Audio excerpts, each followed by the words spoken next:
Bonjour et bienvenue dans un nouvel épisode de Comics Code, un épisode dans lequel on va passer en revue de manière totalement subjective les nouveautés à paraître en avril 2023 chez Panini Comics. On verra les nouveautés des autres éditeurs dans une prochaine vidéo. Comme d'habitude, pour les dates de sortie, je me suis basé sur ce qu'indique Panini sur son blog, sauf que, comme le mois dernier, Panini a fait l'impasse sur la dernière semaine du mois. Alors bon, en cherchant à droite à gauche, j'ai repéré seulement 2 titres qui devraient sortir le 26 avril, le tome 9 d'Avengers et The Variants. On va vite passer sur les Avengers de Jason Aaron, que j'ai abandonné depuis un bon bout de temps, d'autant plus que j'ai pas le sommaire précis. Mais apparemment, ce tome contiendra, en plus de la série régulière, les 5 premiers numéros d'Avengers Forever, et on nous annonce même des épisodes inédits. Quant à The Variants, il s'agit d'une mini-série consacrée à Jessica Jones, écrite par Gail Simone et dessinée par Phil Noto, dans laquelle Jessica reçoit la visite de différentes versions d'elle-même issues de réalités parallèles, et elle doit dans le même temps se préparer à recevoir un cadeau empoisonné de la part de Killgrave, des années après avoir échappé à son emprise. J'étais plutôt sceptique sur ce titre, et effectivement, ça a pas grand intérêt, ni du point de vue du scénario, ni du point de vue du traitement du personnage de Jessica. La plutôt bonne surprise, c'est les dessins de Phil Noto, que d'habitude j'apprécie pas beaucoup, mais qui ici réalisent une prestation plutôt agréable. Quoi qu'il en soit, ça reste tout à fait dispensable. Maintenant qu'on a parlé de la fin du mois, revenons au début et à ce qu'on peut considérer comme l'événement éditorial du mois, les débuts de Axe Judgment Day, le méga crossover qui implique à la fois les Éternels, les Avengers et l'ensemble des mutants. Outre les séries au sommaire de Destiny of X 8 et 9 qui vont être plus ou moins impactées par cet event, on a également le premier numéro de Axe Judgment Day, avec au sommaire le one-shot Eve of Judgment par Kieron Gillen et Pasquale Ferry, les 3 premiers numéros de la mini-série centrale Judgment Day, toujours écrite par Gillen et dessinée par Valerio Schiti, et les 2 premiers de la mini Death to the Mutants, encore par Gillen et dessinée par Guillou Villanova. Bon, en règle générale, ce genre de gros machin, ça me gonfle vraiment, mais avec Kieron Gillen aux commandes de la chose, je me dis que, peut-être... Bon, en même temps, Hickman était aux commandes de X of Swords, et ça n'a pas vraiment sauvé le truc. Sorti le même jour de Marvel Comics numéro 16, avec rien de très palpitant au sommaire. Les 2 épisodes d'Amazing Spider-Man sont très bofs, Avengers, Avengers Forever et Iron Man, j'en parle même pas. Si on reste en 100% Marvel, outre Avengers et The Variants dont j'ai déjà parlé, les sorties du mois sont pas franchement renversantes. Par ordre de sortie, on a d'abord Jane Foster et The Mighty Thor par Torunn Grønbekk et Michael Dowling. Une mini-série dans laquelle Jane Foster récupère une nouvelle fois Mjolnir, désormais habitée par l'esprit d'Odin, et elle part à la recherche de Thor, et elle va tenter au passage d'empêcher qu'Asgard soit une fois de plus détruite par l'attaque de toute une armée de vieux adversaires de Thor. Il y a 2-3 idées intéressantes dans le tas, le dessin de Dowling est pas désagréable, mais globalement ça fonctionne pas, il y a vraiment un problème de rythme et de narration, c'est un peu toujours le cas avec Grønbekk, et même si ça se laisse lire, ça m'a pas franchement emballé. Je serais presque plus enclin à conseiller New Fantastic Four de Peter David et Alan Robinson. Bon, ça fait partie de ces mini-séries situées dans le passé qui misent avant tout sur la nostalgie des lecteurs pour cette époque, et dans ce cas précis, ça réunit les nouveaux Fantastic Four qu'on avait découvert le temps de quelques épisodes signés Walt Simonson et Arthur Adams, autrement dit Hulk, Wolverine, Spider-Man et Ghost Rider. Et effectivement, Peter David joue à fond la carte du clin d'œil aux anciens lecteurs qui seront sans doute contents de retrouver certains personnages secondaires de son run sur Hulk. Mais bon, si on fait abstraction de cet aspect des choses, on a un scénario qui tient plutôt bien la route, et puis on a surtout un récit assez marrant, en grande partie grâce à la qualité des dialogues de Peter David et aux interactions entre les personnages. Et en plus, Alan Robinson fait du bon boulot. C'est évidemment pas du niveau de ce qu'avait fait Arthur Adams à l'époque, mais c'est assez chouette. Donc oui, c'est pas un truc que je déconseille, à condition que la traduction soit à la hauteur, ce qui chez Panini est jamais gagné d'avance. Et puisqu'on parle des nouveaux Fantastic Four, on pourra retrouver leur première apparition dans l'Epic Collection du mois. Là, sur le coup, on peut féliciter Panini pour le bon timing. Après, C'est un épique un peu bizarre au niveau du découpage, puisque on y trouve la fin du run de Walt Simonson sur la série et les débuts du duo Tom DeFalco et Paul Ryan, dans un registre vraiment très différent et beaucoup plus classique que leurs prédécesseurs, au moins dans ces premiers épisodes. On retrouvera donc dans ces pages les fameux épisodes illustrés par Arthur Adams, qui ont acquis une espèce d'aura légendaire, alors que, bon, c'est plutôt rigolo et c'est effectivement très beau, mais côté scénario, ça reste très anecdotique. Je trouve nettement plus intéressant les épisodes suivants, notamment le duel entre Reed Richards et Fatalis, qui est un des plus réussis que je connaisse. Quoi qu'il en soit, on a ici la fin d'une très bonne période et les débuts d'une autre qui commence un peu trop sagement, mais qui va offrir des choses intéressantes par la suite. En Best of Marvel, on a droit à une énième réédition des premiers épisodes de Thor par Jason Aaron et Esad Ribic. Alors, ok, c'est un très bon récit, mais j'ai l'impression qu'il a déjà été présenté dans à peu près tous les formats, depuis le magazine jusqu'à l'omnibus.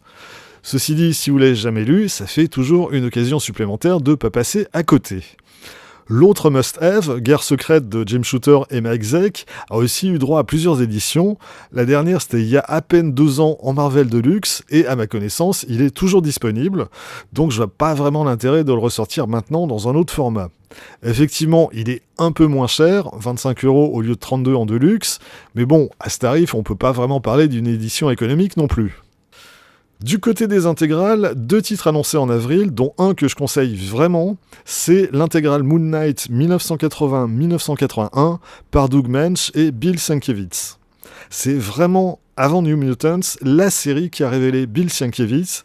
Sur ces épisodes, l'influence de Neil Adams est encore très perceptible, mais au fil des mois, il va affiner son propre style et graphiquement, le résultat est assez passionnant. Et en plus, les scénarios de Doug Mensch sont vraiment pas mal, avec une noirceur qui les distingue du tout venant des titres Marvel de l'époque. Et enfin, cerise sur le gâteau, outre les 12 premiers épisodes de la série régulière, on retrouvera également le long récit qui était paru dans le magazine en noir et blanc Marvel Preview, toujours signé des mêmes Mensch et Sienkiewicz. Donc ouais, ça fait partie des incontournables Marvel du début des années 80. L'autre intégrale est moins enthousiasmante, c'est celle consacrée aux New Mutants pour l'année 1987. Chris Claremont est toujours au scénario, mais la série à cette époque peine à trouver un second souffle après le départ de Sienkiewicz. Côté dessin, on n'a quasiment pas 2 épisodes qui se suivent avec le même dessinateur. On a quand même de jolies choses de ce point de vue, en particulier l'épisode 51 par le trop rare Kevin Nowland et l'annuel numéro 3 par Alan Davis, mais dans l'ensemble c'est une des périodes les plus faibles de la série qui devrait concerner que les complétistes les plus acharnés. Côté omnibus, on a du lourd ce mois-ci. Passons vite fait sur le Savage Sword of Conan, dont j'ai déjà dit tout le bien que j'en pense le mois dernier. Le blog Panini l'annonce pour le 29 mars, aux dernières nouvelles il a été repoussé au 19 avril. Prévu pour le 12 avril, on a le premier volume de Miracle Man, la série dans laquelle Alan Moore s'est frotté à l'univers des super-héros quelques années avant Watchmen. Ce volume reprend les 3 premiers tomes de la série que Panini avait publiés il y a quelques années et qui étaient épuisés depuis un bout de temps. Je pense que je vais profiter de cette nouvelle édition pour en parler plus en détail dans une prochaine vidéo, mais si vous n'avez pas l'édition précédente, ça me semble être un indispensable. Ensuite, on a un titre sur lequel on va sans doute pouvoir se foutre sur la tronche pendant des heures et des heures pour savoir si c'est génial ou si c'est de la merde, c'est les New Avengers de Brian Michael Bendis. C'est vraiment un titre qui marque une rupture dans l'univers Marvel en général et dans celui des Avengers en particulier. Il y a vraiment un avant et un après, et du coup, il y a ceux qui adorent et ceux qui détestent. Et je dois bien reconnaître que je fais partie de la deuxième catégorie. J'ai lu ces épisodes à l'époque, et puis au bout d'un moment, j'ai tout arrêté et j'ai tout revendu. C'est vraiment la série qui m'a définitivement fâché avec Brian Michael Bendis, alors que j'aimais bien ce qu'il faisait jusque-là, que ce soit sur Powers, sur Alias ou sur quelques autres trucs.